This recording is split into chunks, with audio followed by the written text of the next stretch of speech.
안녕하십니까. 한방으로 여러분의 건강을 지키는 경희대학교 한의과대학의 교수 김용석입니다. 현대에 생기는 병 중에 보면 여러 가지 병이 많습니다. 하루에도 몇 가지 병이 생기는 것 같아요. 그 왜냐 이렇게 이유를 따져보니까 그 전에 진단 기술이 많이 발달이 안 돼서 그런 병들을 잘 발견하지 못해서 이런 것이 아닌가 이렇게 생각이 들기도 하고요. 또 한 가지는 옛날보다 여러 가지 문명의 이익이 때문에 생기는 병들이 많다고 생각이 듭니다. 예전에 없었던 것들을 새로 씀에 따라서 또 사람들이 거기에 푹 빠지기 때문에 반복적인 어떤 동작을 취하다가 문제를 생긴다고 볼 수 있습니다.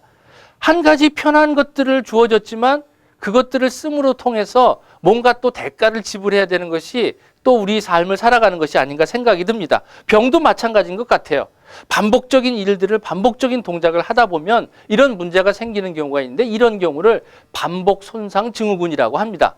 현대인들이 가장 많이 앓고 있는 병인데 병 같지 않게 생각했기 때문에 병이 더 깊어지겠어 나중에는 치료하는데 좀 어려움을 겪는 그런 병들이라죠. 그 뭐냐면 전화기 때문에 생기는 휴대폰 증후군이라는 거 있죠. 휴대폰 이야기가 나왔으니까 남자들이 여성들한테 제일 이해하기 힘든 것이 무엇이냐 여러 가지가 있겠지만 여성들이 전화로 수다를 많이 떤다는 거지요. 한참 동안 이야기하고 나서 중요한 것은 만나서 얘기해 하고 이렇게 끊는다는 거죠. 자, 이처럼 여성들이 전화기를 수화기를 많이 들고 오랫동안 이야기를 하게 되면 팔이 아플 수밖에 없지요. 팔꿈치가 아프고 손목이 아프게 됩니다. 자, 이런 분들 병원에 가서 치료할 때 아무 이유도 없는데 선생님 팔꿈치가 아파요. 이런 분들이 계신데 아무 이유가 없는 게 아니라 수화기를 많이 들고 있어서 문제가 생기는 것이죠. 그러다 보니까 팔꿈치, 손목에 통증이 생기고 좀 지나면 저리기도 하고 새큰거리고 이런 증상이 생기기도 합니다. 또 요새 그 엄지족이라고 해서 아이들 문자 보내는 거 있지 않습니까? 문자, 메시지, 손상 이런 병이랑도 있어요. 이제 엄지손가락을 많이 쓰니까 하도 많이 써서 관절염이 생기는 거죠. 그러다 보니까 엄지가 우리 몸에서 가장 중요한 손가락 중에서 제일 중요한 건데 그것이 손상이 되면 손가락으로 작동하는 것이 상당히 어려워서 젓갈질하기도 힘들어지게 됩니다. 또 뭐가 문제냐 하면 요새 아이들 오락 좋아하지 않습니까? 또 아이들뿐만 아니라 성인들도 마찬가지로 오락 좋아합니다. 그러다 보니까 컴퓨터 모니터 앞에서 오락 열심히 하다 보니 눈이 피곤하죠. 목이 뻐근하죠. 그 다음에 마우스 잡고 막 흔들고 힘주고 하다 보니까 마우스 엘보라는 병까지 생겼어요. 팔꿈치가 아파서 저려서 문제를 생기죠. 제가 오늘 본 환자 중에 한 분 PD 분이신데 그분은 방송 때문에 편집하느라고 며칠 밤을 새우셨대요. 그러니 눈이 피곤하지요. 목 뒤가 뻐근하지요. 자꾸 피곤한 감이 생기죠. 이것도 마찬가지로 반복 손상 증후군의 하나라고 볼 수 있습니다. 또 요새 골프 배우시는 분들 있죠. 또 테니스 배우시는 분 있지 않습니까? 테니스 엘보, 골프 엘보 다 이것도 마찬가지로 반복 손상 증후군의 하나입니다. 이런 반복 손상 증후군이 생기게 되면 뭐가 문제냐면 통증이 생기죠.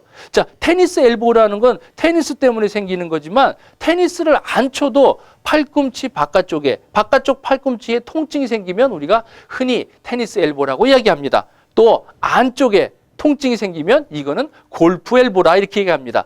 꼭 테니스를 치거나 골프를 안 쳐도 팔꿈치에 문제가 생기는 경우는 골프 엘보, 테니스 엘보 이런 이야기를 하는 것입니다. 자, 이렇게 반복적인 동작을 계속하는 것 또는 뭔가 힘을 꽉 줬을 때 이런 문제가 생긴다는 것이죠.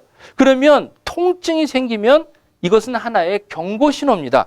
통증이 생긴다는 건 더 이상 작동하지 말라는 것이거든요. 그래서 곧 좀 쉬면서 치료를 받으면 좋아질 텐데 어떤 분들은 이래요. 통증이 이렇게 생기면 내가 더 써서 이거를 이겨야 돼 하면서 하다가 나중에 팔꿈치, 손목, 관절을 다 망가뜨려서 치료하는데 시간이 더 오래 걸리는 경우가 많습니다. 통증이 있으면 아무래도 힘도 빠지게 되니까 나중에 문제가 생기죠. 통증도 있죠. 힘도 빠지죠. 그러면 나중에 손을 쓸 수가 없으니까 더 오래 치료를 해야 되고 불편한 감이 더 오래 갈 수밖에 없습니다. 그러면 선생님 그렇다면 너무 바쁜데 이걸 어떻게 해야 됩니까? 쉴 수도 없는데요. 그런 분들을 위해서는요, 손목 보호대 같은 것들을 하셔야 됩니다. 또는 팔꿈치 보호대를 하시고 작업을 하시면 도움이 되고 그만큼 관절에 부담이 덜 가게 할 수 있죠. 물론 적극적으로 침 치료를 받든지 테이프 치료를 하는 것이 가장 기본적인 방법이겠고요. 조금 아플 때는 쉬는 것이 상책입니다. 자, 오늘은 여기까지 알아봤고요. 이제 다음 시간에 다른 주제를 가지고 여러분을 찾아뵙도록 하겠습니다.